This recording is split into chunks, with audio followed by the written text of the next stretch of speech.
अगर कोई देश ये कहता है कि हम राजकोषीय घाटा से जूझ रहे हैं, सीधे समझ जाइएगा कि उसके पास हर तरह का घाटा है। तो घाटा तब तक नहीं लगेगा जब तक आप कहीं से लोन नहीं लिए हैं, और लोन आप अपने ससुराल से नहीं लिए कि ब्याज नहीं देताओं का बाप।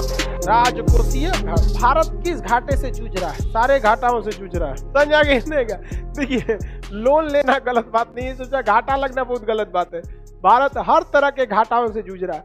अगर कोई देश ये कहता है कि हम राजकोषीय घाटा से जूझ रहे हैं, सीधे समझ जाइएगा कि उसके पास हर तरह का घाटा है। क्योंकि राजकोषीय घाटा लिया है मतलब उसके पास सार्वजनिक घाटा अवेलेबल है, और सार्वजनिक घाटा अवेलेबल है तो पूंजीगत और राजस्व दोनों घाटा अवेलेबल है। और राजस्व घाटा तब तक नहीं लगेगा जब तक आप कहीं से लोन नहीं लिए हैं, और लोन आप अपने ससुराल से नहीं लिए कि ब्याज नहीं देना है। वह ब्याज देना है तो प्राथमिक घाटा भी है ही है। ससुराल से लोन लेने पे ब्याज नहीं लगता है। कहाँ से तू लव मैरिज किया होगा?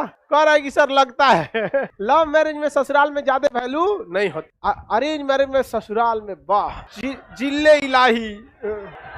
और दामाद की इज्जत केवल तब तक जब तक वो फूफा नहीं बना है। समझा गया कि नहीं? फूफा बनने के बाद फूफा आए हैं। समझा गया कि नहीं? किसी कोई दिक्कत? अब फूफा भी भाई कब बनेंगे? जब वहां कोई दूसरा दामाद बन जाएगा तब। धीरे धीरे एक एज के बाद ही आदमी क्या होता है। अभी आप लोग क्या बनेंगे? दामाद डायरेक्ट फूफा बनेगा रे।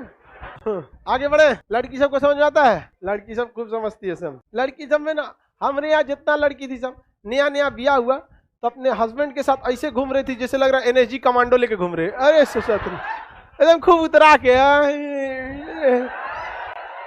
समझा गया कि नहीं? आ गया? इसके बाद एक आता है आपका मौद्रिक घाटा। सुनिए ध्यान से, ये घाटा हमेशा नहीं लगता है। कभी कभी हमारे प्रधानमंत्री का मूड करता है तो ये घाटा लगवा दिया जाता। नोट जब जब बदलेंगे, नोट जब जब बदलेंगे तो नए नोट के छपाई का खर्चा आपको खुद उठाना पड़ेगा। अब पुराने नोट को जलाने का खर्चा खुद उठाना पड़ेगा, कलेक्ट करने का। इससे एक बहुत ज्यादा व्यय बढ़ जाएगा। तो ऐसे घाटा को हम मौद्रिक घाटा के नाम से जानते हैं। किस घाटा के नाम से? कौन सा घाटा? किसी को कोई दिक्कत नहीं है? आगे बढ़े। क्या मौद्रिक घाटा हर साल लगता है? आप बताइए चंद्रशेखर आजाद, मौद्रिक घाटा कब लगा था? अभी 14 में, 2016 में, 8 नवंबर 2016। कल से 500 रुपए और 1000 के नोट बंद हो गए। समझ में आ गया कि नहीं? गया? बंद हो गया। बहुत लोग को दिक्कत हुआ था, लेकिन जब भी नोटबंदी होती है तो दिक्कत होता है, लेकिन ये नोटबंदी किसी काम की साबित नहीं है। आगे बढ़े। सबका घाटा अलग होता है। केंद्र सरकार का घाटा अलग, राज्य सरकार का घाटा अलग। राज्य सरकार, केंद्र सरकार आपकी कोई जिम्मेदारी नहीं लेगी। आपको टैक्स का कितना % लौटा देती है? 42। अब आप निपटते रहिए।